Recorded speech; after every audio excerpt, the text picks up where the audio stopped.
Hey mga mali, good morning. And for today's video is may guest ako. And tatanungin ko siya sa yung trending na paano mo na-realize na mahirap ka noon?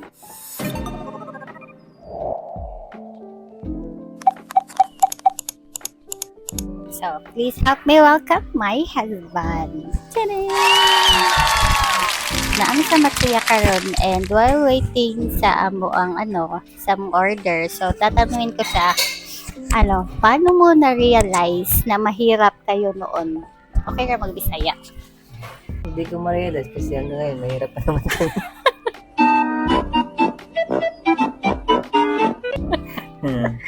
Pero sa ngayon hindi na masyadong di ba? Hindi na masyadong ganun kahirap or nakaluwag-luwag. Actually, nakaluwag-luwag na dahil sa pagsisikap lang. Kaya nga, paano mo na-realize? Doon sa sa yung Pinas. mga experience mo nung bata kayo na masasabi mo na mahirap talaga kayo. Masasabi mo ngayon na mahirap kayo noon. Ano ba? Actually, hanggang ngayon din naman, mahirap naman kami. Sa dati lang kasi. Kahit Magkaroon ka gano'n. okay. Kahit yung mga kinakain namin dati is di namin nakakain ngayon. Is ngayon, nakakain na kami na yun.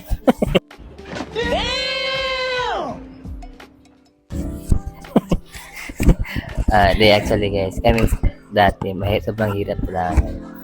Kahit bibili kami ng 1 kilong bigas, pagkakasahin namin yun sa isang araw. Alam mo yung 8 kami lahat. Magulang ko, tapos 6 na kapatid. Nagkakasya namin yun, tsaka yung ulam namin, sardinas. Hanggang gabi pa yun kasi nga, nilalagyan ng maraming tubig para pagkasyahin namin lahat. Yun lang.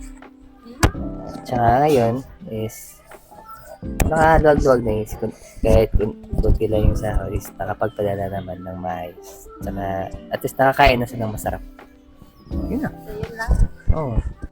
Breadwinner ka ba? Oo, breadwinner ako sa pamilya.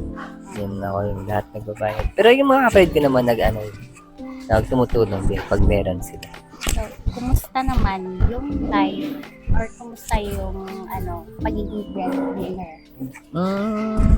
Mahirap ba? Mahirap talaga pag breadwinner. Kasi nasa iyo lahat yung pasan mo lahat lahat. Para lang man.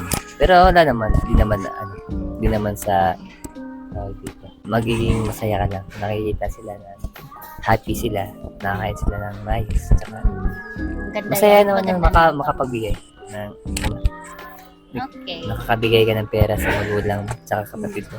Masaya. That's a nice feeling talaga na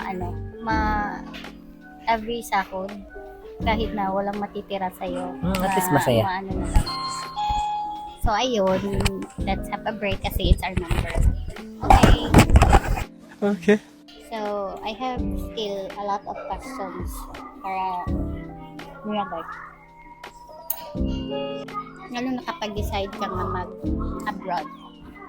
Dahil mahirapan. Wala ka? Siyempre, What mahirapan. are the reasons? Ha? Kahirapan, tsaka gusto din makapagpatayo ng sariling bahay. Sa Tapos? bahay nila mama.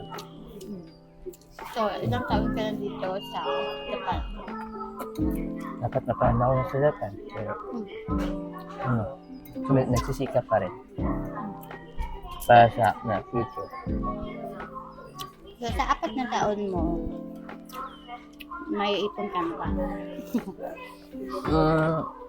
Meron, konti. Pero di naman siya. Konti. Lang, dalawang lapan. Di ba yung reason mo is para kapag tayo ka ng bahay. Nakapagpatayo naman akong bahay kasi hindi pa tapos. Pero nasimulan na, natirahan na, di ba? At least, di ba? Na lang. Sa taas na lang. Kumusta naman yung... Just masaya ko ngayon kasi nag-alalaki siya. You make me blush. Yan, labot. Ano naman yung buhay niya sa OFW? Ito, as usual, mahirap pa rin. Mahirap magtrabaho sa abroad lalo na malayo sa atin. Gusto mo, ano, gusto mo magpahinga, kahit ano na lang guys, pero hindi pwede. Kaya, yung trabaho dito sa Japan, trabaho talaga. Yes, true. Yeah. Kaya sa mga, magbabalak na mag-abroad, prepare nyo na lang yourself, not just yourself, but also your mental health. Yeah. Because, ma-homesick talaga kayo. Especially if if magkasakit, yan yung time na grabe yung homesick kasi walang mag-aalaga sa'yo. So, sarili mo mo talaga. Sarili mo lang yung nakakitan mo kami. Kaya, lakasan lang talaga ang loob. Asan yung loob niya? Okay. Para sa mga pangarap. Okay, so dahil nag-trending yung isang lapad na in 1 month. Kumusta naman? Na-try mo na ba yun? Na isang lapad sa Actually, isang doon pa sa dati kong company. Hindi talaga mag-cash. Ako kasi nagtatrabaho kasi ako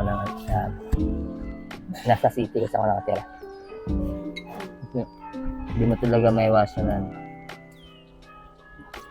bumili ng mga gamit. Kasi nasilaw ka.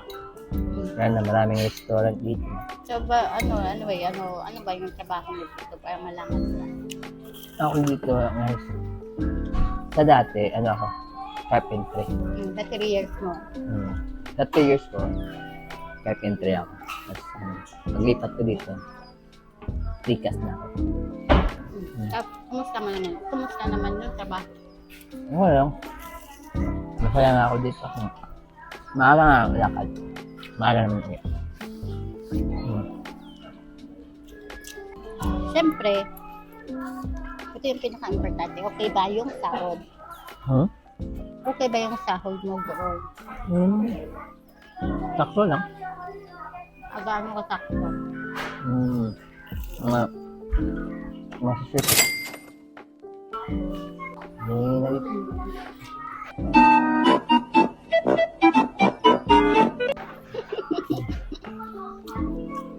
Ayun. Ano ka ba, Maka?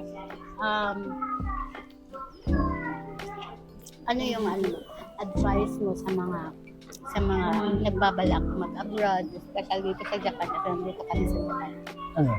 Don't expect too much. Nandito ka.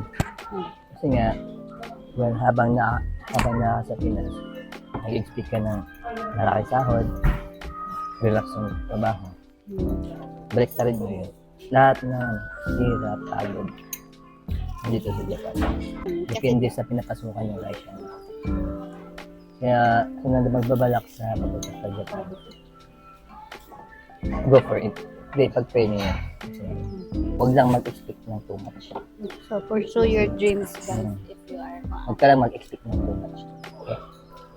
And, kasi dito, trabaho, bahay. So, na lang yung challenge. Paminsan na. Hindi talaga kayo sa paasin kapingan. Na, masaya. Pero, hindi naman yan hadlang para sa mga pangarap natin sa buhay. Kasi, nilalaban natin. So,